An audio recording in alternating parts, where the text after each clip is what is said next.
Scripts can be written in two forms, at the server side or the client side.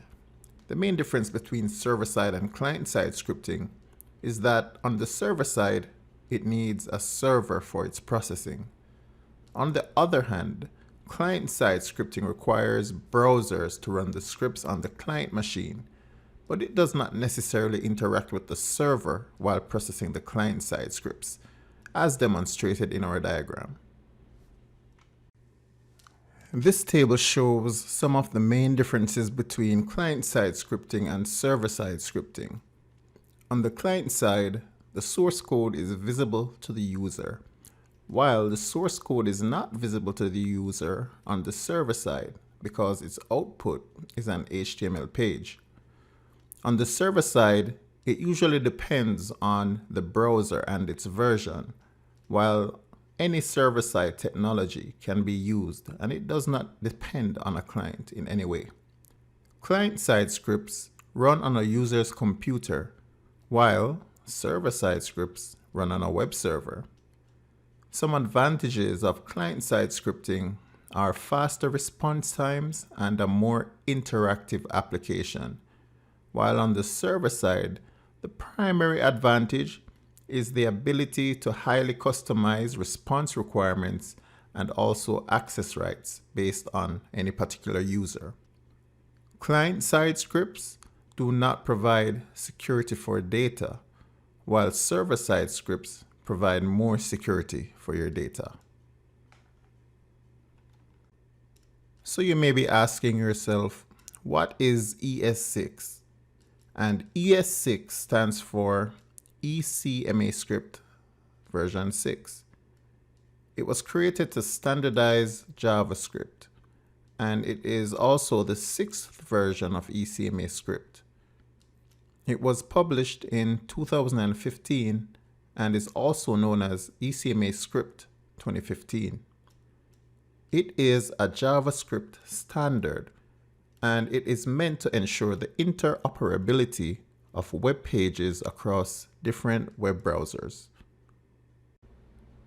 JavaScript, or JS for short, is a full-fledged dynamic programming language, and it can add interactivity among other things to a website.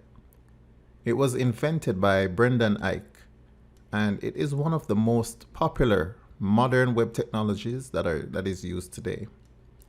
Developers have written a variety of tools on top of the JavaScript core, and this has unlocked a vast amount of functionality with minimum effort.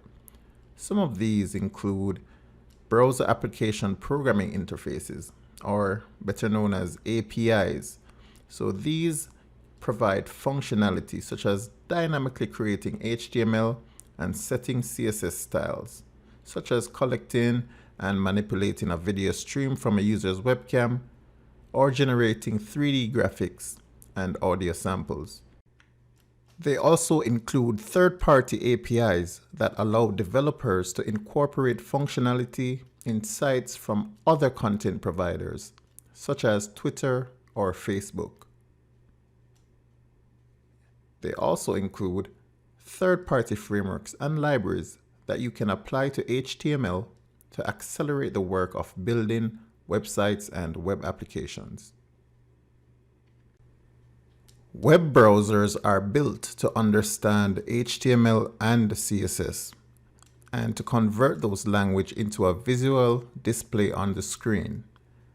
The part of the web browser that understands HTML and CSS is called the layout or rendering engine. Most browsers also have something called a JavaScript interpreter, and that's the part of the browser that understands JavaScript and can execute the steps of a JavaScript program. The web browser is usually expecting HTML, so you must specifically tell the browser when JavaScript is coming by using the following script tag. In our example, you can see a short JavaScript program that simply prints "Hello World" to the screen between our script tags.